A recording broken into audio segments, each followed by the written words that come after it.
Hey guys, Tech Control with the video for you guys. In today's video, I'm going to show you how to fix your iPhone if you can't send pictures or can't receive pictures on your iPhone. So let's get started. So the first thing you want to do if you're having this issue is simply put your phone on airplane mode, and then after a brief moment, turn it off again, just like that. Turning it on and off does a quick network refresh. So if you're having issues not being able to send or receive, it will reset your cellular signal. Now, after you have done that, the next thing you want to check is to make sure if you're sending it through someone that has iPhone through iMessage, you want to ensure that the iMessage service is currently working. So in order to check that, you go to any browser and search for Apple status page, right? If you do search that up, it'll take you to Apple's website that tells you their status of all of their services that they provide. If you click on that green icon and then look for iMessages, you want to ensure that the iMessage currently is working, the servers are working, like it should say available.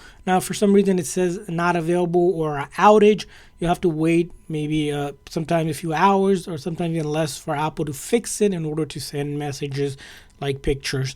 Now, if you verified that it is working, the next thing to check is this file size. So if you have a photo, right, if it's really big, right, you need to make it smaller. You can check by clicking on a photo. If you swipe up, it will tell you the size of the photo. As you can see here, this one right here. Now, if a size is big, like a couple gigs, it might not send because how big it is. You might want to consider compressing it. Now, there's apps that allow you to compress the size.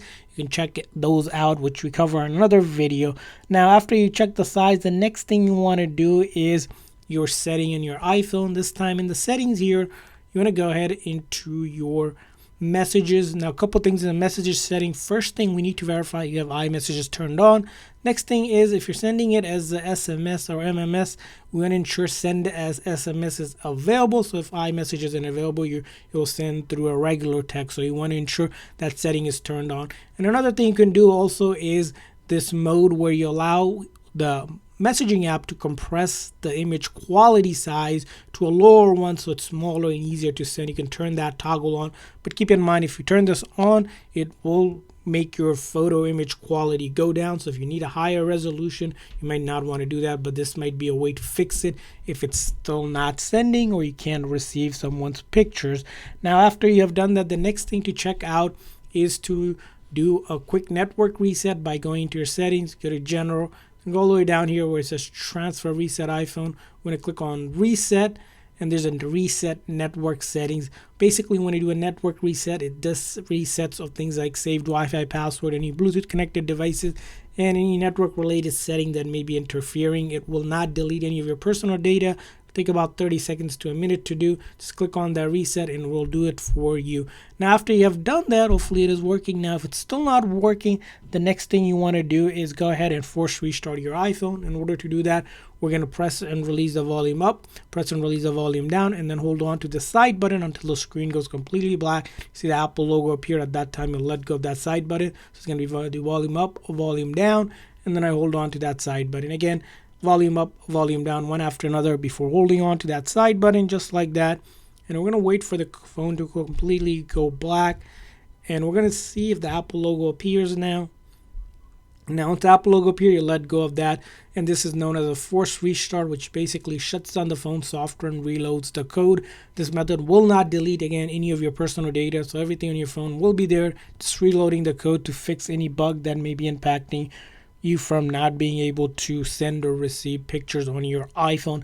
Now, after doing that, if you're still having the issue, next thing to do is go into your setting of your iPhone, go to general, go to software update, check if there's another new update. Sometimes a previous update might have caused issues or bug that prevent you from sending or receiving your image. So you're going to go ahead and update your phone to the latest software available by clicking on that update. Give yourself about half an hour to 45 minutes for the update to happen. Make sure you have at least 50% or more charge, and or not. If not, just have it connected to your chargers to successfully install that update. Now, after you have updated and you simply still cannot receive or get text messages for photos or videos, doesn't matter. You need to contact your carrier, the company that provides your phone service, whatever carrier it is, T-Mobile, AT&T, Verizon. Ask them to take a look at your account and if they can do a reset for your service. Sometimes what happens is on some of the carriers, their towers have to be reset after you update your phone, or they need to push out a new carrier update, which you can update by going into your settings, general, about, and if you wait on this page about 15 seconds or so, there should be a message that pops up automatically, which is different from a software update. It's a carrier update they can push and you can update it. And after doing that, hopefully your iPhone can send and receive picture messages. And I hope this video was helpful. If so, please consider the like and subscribe button for more tips and tricks for your iPhone and other iOS devices. See you guys next time.